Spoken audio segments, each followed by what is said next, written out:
N45 news channel నందు పనిచేటకు reporters కావాలను మా phone number 9000005078. Welcome to N45 news Bhadradri. 2 నెలలుగా జీతాలు రాకపోవడంతో డీఈఓ కార్యాలయం సిబ్బంది శుక్రవారం నల్ల బ్యాచీలతో నిరసన తెలియజేశారు. మండలాల్లో పనిచేస్తున్న సిఆర్పీలు, డాటా ఎంట్రీ ఆపరేటర్లు, ఎంఐఎస్ కోఆర్డినేటర్లు, కేజీబీబీ, సిఆర్టీ, పీజీసీఆర్టీలు, యూఆర్ఎస్లోని సిబ్బంది మరియు భవితా కేంద్రంలోని ఐఈఆర్పీలు, ఆయాలు తీవ్ర మనోవేదనకు గురవుతున్నారని నాయకులు అన్నారు. జిల్లా కార్యాలయంలో పనిచేస్తున్న సెక్టోరల్ అధికారులకు, రెగ్యులర్ సిబ్బందికి కూడా జీతాలు లేకుండా పనిచేయడం అత్యంత శోచనీయమని అన్నారు. ఈ సందర్భంగా డీఈఓ వెంకటేశ్వరాచారికి ఉద్యోగులు మెమరాండం సమర్పించారు. ఈ కార్యక్రమంలో జిల్లా సెక్టోరల్ అధికారులు సైదులు, అన్నామణి, సతీష్ కుమార్, సూపరింటెండెంట్ వి జ్యోతి, కె జ్యోతి, సమగ్ర శిక్ష జేఏసీ అధ్యక్షులు బి మోహన్, దుర్గా ప్రసాద్, ఎం సంజారాణి, శ్రీనివాస్, సురేష్, రఫియా, రాజేష్, వెంకట్ తదితరులు పాల్గొన్నారు.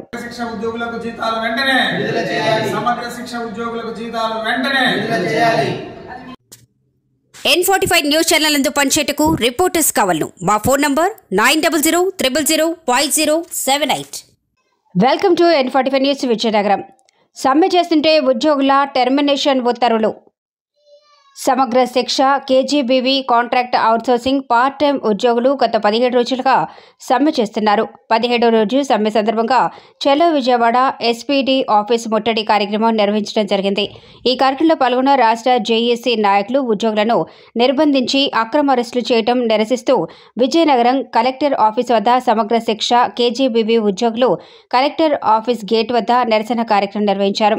గతంలో ప్రభుత్వం ప్రకటించిన ఉత్తర్వులు అమలు చేయమని కోరినా స్పందించిన ప్రభుత్వం సమ్మె చేసే వారిని టెర్మినేట్ చేస్తున్నారని ఆవేదన వ్యక్తం చేశారు. గత 10 ఏళ్లకు పైగా సేవలు అందిస్తున్న ఉద్యోగులపై ఇలా వేటు వేయడం తగదని ఆవేదన వ్యక్తం చేశారు.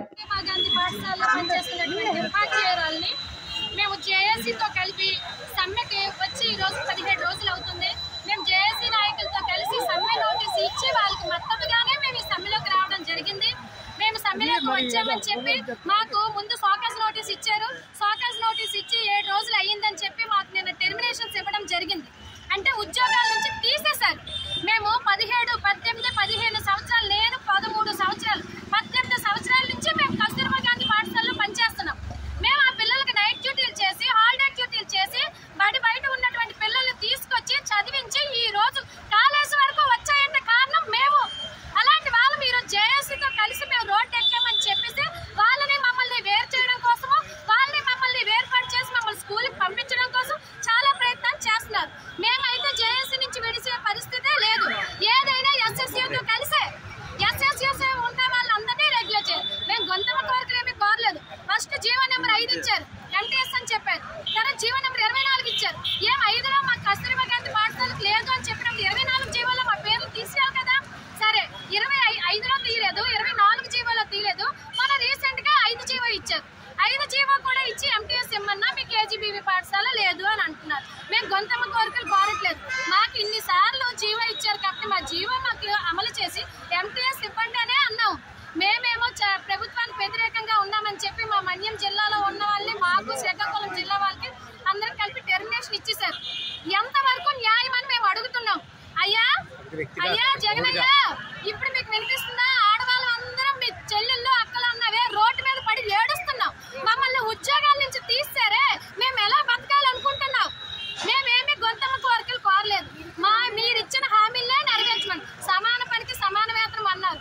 మేము ఇప్పుడు హెచ్ఆర్ పాలసీ అడుగుతున్నాం. అది అందరికి ఇస్తున్న పాలసీనే అడుగుతున్నాం. దయచేసి మా జేఏసీ సభ్యులు అరెస్ట్ అయ్యి ఉన్నారు. అందరూ మా లీడర్ గారు కూడా బాగా దెబ్బలు తినుస్తున్నారు. ఇప్పుడే ఫోన్ చేశారు, ఆవిడ బాధపడుతున్నారు. నా సాటి ఉపాధ్యాయురాలు బాధపడుతుంటే నాకు చాలా బాధగా ఉంది. ఆడవాళ్ళని చూడకుండా ఆవిడ కొట్టారు. ఆవిడ బాధ అందరినీ, ఆడవాళ్ళే కాదు జేఏసీ వాళ్ళందరూ కూడా దెబ్బలు తిన్నారు. దయచేసి వాళ్ళు అరెస్ట్ చేసిన వాళ్ళందరినీ విడిపించండి.